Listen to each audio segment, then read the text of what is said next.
একটা বিছানা দিয়ে দিলেন, আরেকটা চাদর দিয়ে দিলেন, আর জগতের বন্ধুরা একটা মস্কিজা দিয়ে দিলেন পানির জন্য, আর একটা হলো জাথা, যেটাকে বলে আপনার ওই গম পেশার জন্য একটা দুটো জাতা ওনার হাতের মধ্যে উপহার স্বরূপ দিয়ে দিলেন। জোরে বলুন না সুবহানাল্লাহ। বন্ধুরা আমার, যে নবুয়তের সরকারের ব্যাপারে লামকানের খোদাই না শুনে দে ইন্না আতাইনা কাল কাউসার, আর সেই নবুয়তের সরকার কিয়ামত পর্যন্ত উম্মতের জন্য প্রশিক্ষণ রেখে গেলেন। ওগো উম্মতরা, অনেক অর্থের মালিক হবে, অনেক স্বার্থের মালিক হবে, খবরদার পৃথিবীর জমিনে আমার উম্মতকে তোমরা বেমা সাগরের মধ্যে ফেলে দিও না, বেমা মুসিবত তোমরা সৃষ্টি করে দিও না।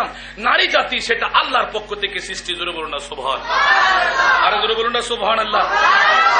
নারীদেরকে অবজ্ঞা করা আমি সরকারে মুস্তাফা হারাম করে দিলাম, কেননা পৃথিবীর জমিনে সরকারে মুস্তাফা এলান শুনায়ে দে, হুব্বিবা ইলাইয়া মিন দুনিয়াকুম সালাসুন আত-তিবু ওয়ান-নিসাউ ওয়া জুইলাত কুররাতু আইনি ফিস সালাত। জোরে বলুন না সুবহানাল্লাহ।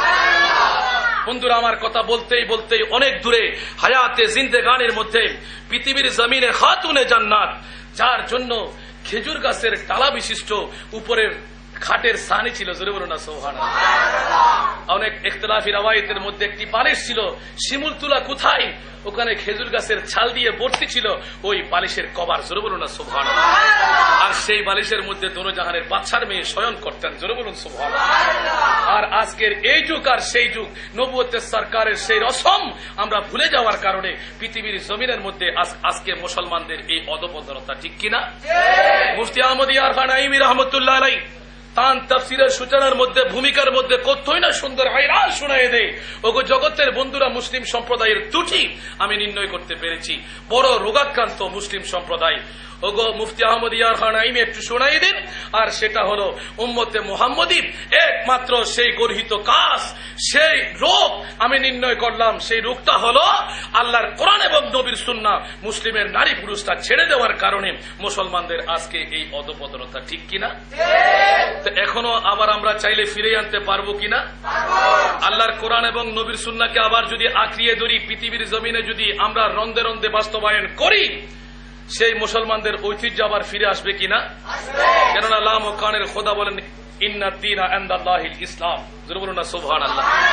আল্লাহর মনোনীত ধর্ম একমাত্র কি? একমাত্র কি? তাহলে বুঝাই গেল ইসলামের বিজয় অবশ্যম্ভাবে সূচিত হবেই হবে। জোরে বলুন না সুবহানাল্লাহ। আসুন জগতের বন্ধুরা, কথা বলতেই বলতেই অনেক দূরে চলে গেলাম।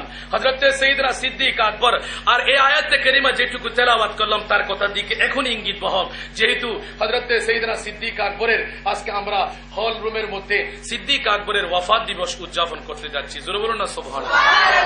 বন্ধুরা আমার, হযরত ফারুক আযম রাদিয়াল্লাহু তাআলা আনহু সিদ্দিক আকবরের কাছে বিনয়ী আরজ করলেন, ওগো সিদ্দিক, চিকিৎসা করা নবুয়তের সুন্নাত।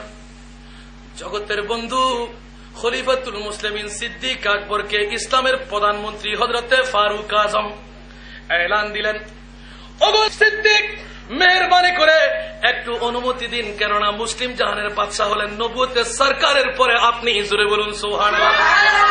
সেহেতু সিদ্দিক অন্তর দিয়ে চাই মনঃশান্তির জন্য, মনের একটু অন্তত পক্ষে প্রশান্তির জন্য, ওগো সিদ্দিক আকবর একটু করে মন চাই একজন ভালো ডাক্তার এনে, ভালো হেকিম এনে আপনার জন্য সুচিকিৎসা করি। জোরে বলুন সুবহানাল্লাহ। ফারুক আযমের কথা শুনে হযরত সাইয়েদনা সিদ্দিক আকবর দুই চোখের পানি ছেড়ে দিলেন। জোরে বলুন সুবহানাল্লাহ।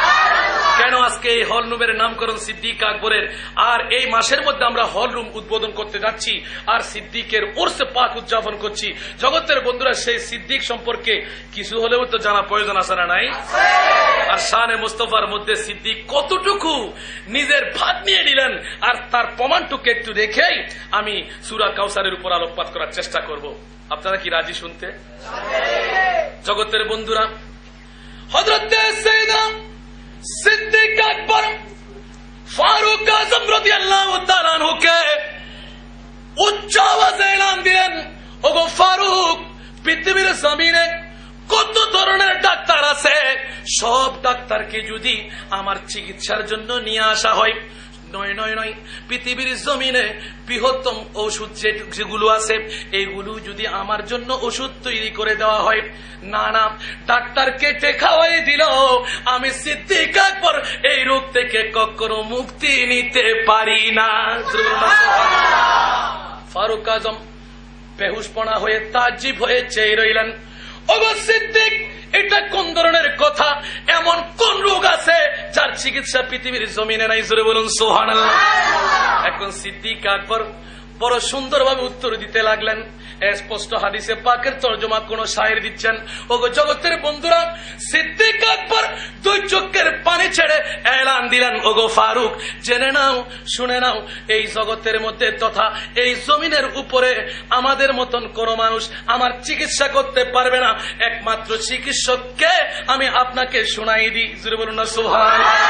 মেরে দিল দে লগো है नबी नबी, मेरे दिल दे लबो है नबी नबी, मेरा दिल मकामे हबीब है, मेरे दिल दे लबो है नबी नबी, मेरा दिल मकामे हबीब है, मैं मरीज इश्क़ रसूल हूँ, मैं मरीज इश्क़ रसूल हूँ, वो हबीब मेरा तबीब है, मेरे दिल दे लब है नबी नबी।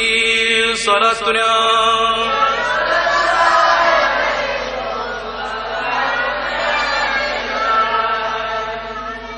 मैं बड़ा अमीर कबीर हूँ,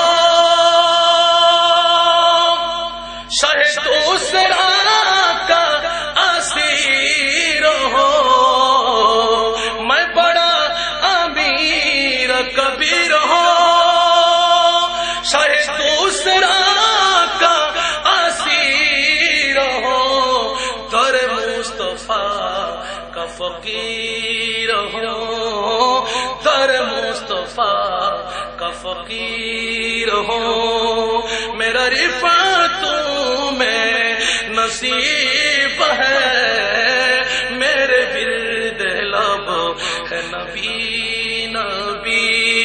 सलात दुनिया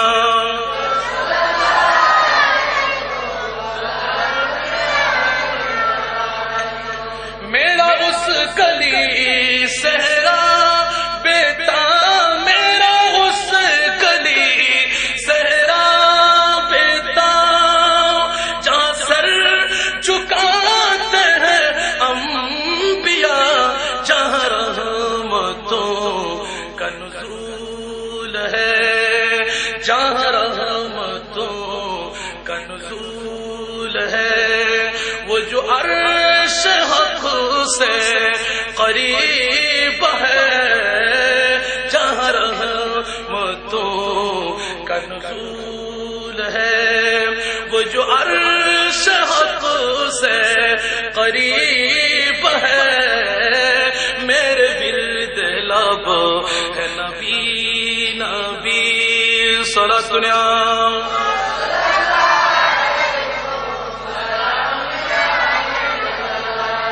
मैं गमो आलम में हूँ मुब्तला, मैं गमो आलम में हूँ मुब्तला, कोई क्या करेगा मेरी दावा, मैं गमो आलम में हूँ मुब्तला, कोई क्या करेगा मेरी दावा, मेरा दो जहां तेरे सेवा, मेरा दो जहां में तेरे सेवा, शाह और कौनो तबीब है, मेरे विर्द लब है नबी नबी।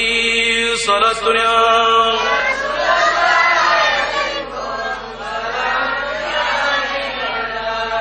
हज़रत জমিনের মধ্যে কতই না সুন্দর এলান শোনায় দেন। ওগো আমার খলিফাতুল মুসলিমিন সিদ্দিক আকবরের কাছে প্রশ্ন ছিল, ওগো সিদ্দিক, আপনার জন্য একটা হেকিমের ব্যবস্থা করি, একটা ডাক্তার নিয়ে আপনার